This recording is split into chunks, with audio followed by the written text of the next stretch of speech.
To know where we're going, it's real important to understand where we've been. Each of us are in this room because we have a passionate belief in America, we have a passionate belief in our children, and we have a passionate belief that all children can learn. And so, because of that passion, many of us talk about the fact that education reform, that fight to make sure that each and every American school child has equal access to high-quality education, is the last civil rights movement in America. I say that a lot. But this is where context is so important. We're not there yet. There are lessons to be learned from the civil rights movement of the 60s.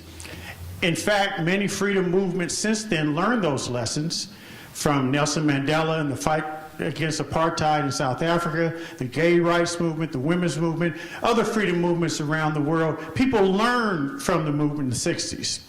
And the education reform community can also learn from the movement in the 60s. But we're not a movement. And why is that? Well, there are a couple ingredients that are essential for there to be a true movement. First of all, movement means the people, not the leaders.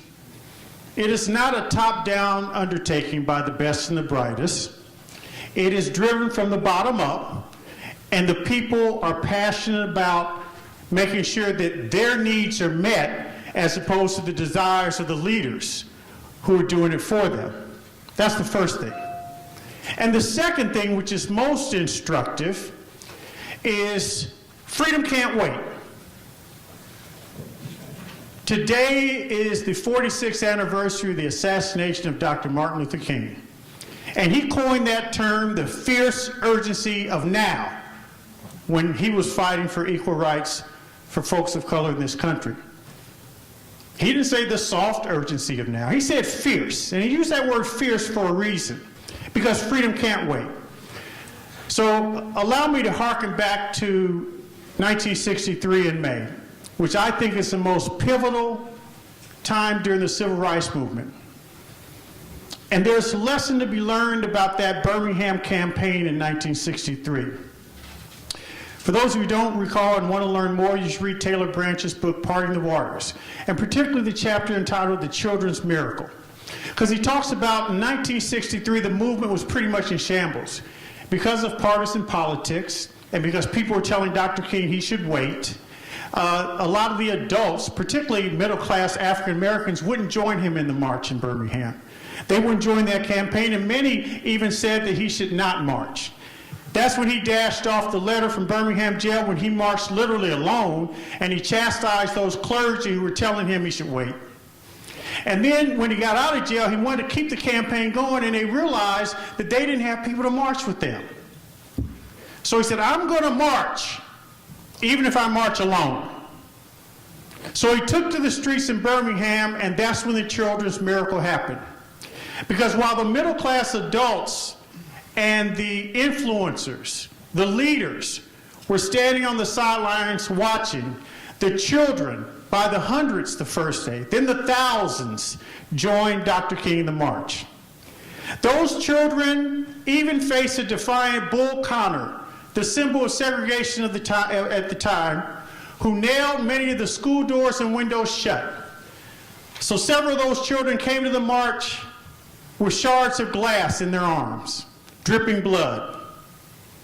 One tiny 6-year-old girl was asked when being led away in a paddy wagon after marching with Dr. King, why did you join Dr. King on this march? She said, I'm marching for my education and my freedom. Those children, aptly called The Children's Miracle in Taylor Branch's book, demonstrated they were willing to do anything, by any means necessary, to get their freedom.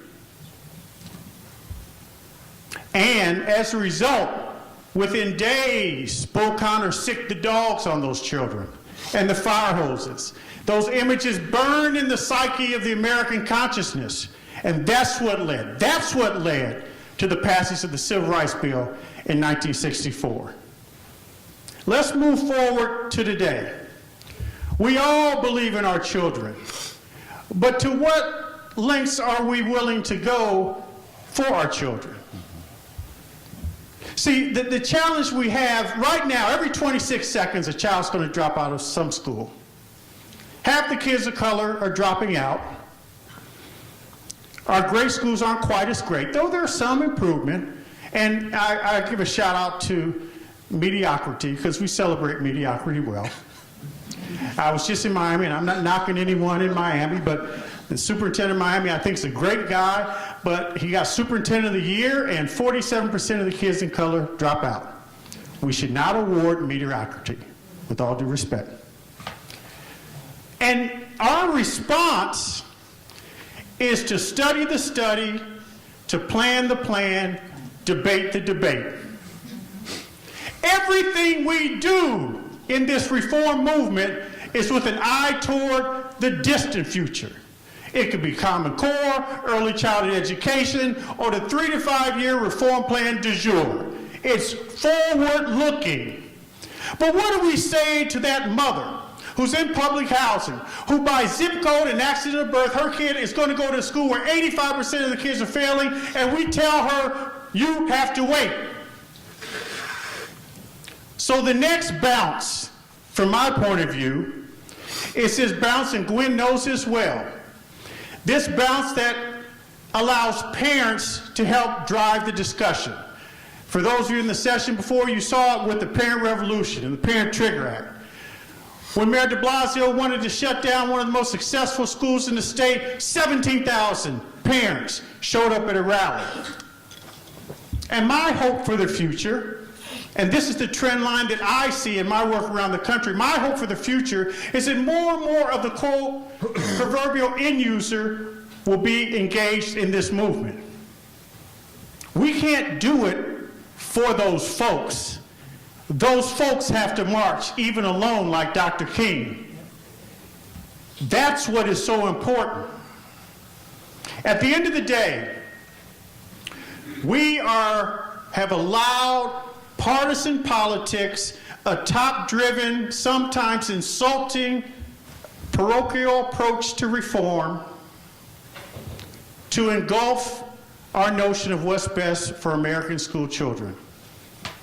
But in order for it to really work, and this is why I am so optimistic I see it happening, in order for it to really work, we need to empower our parents now, and we also need to give them options today.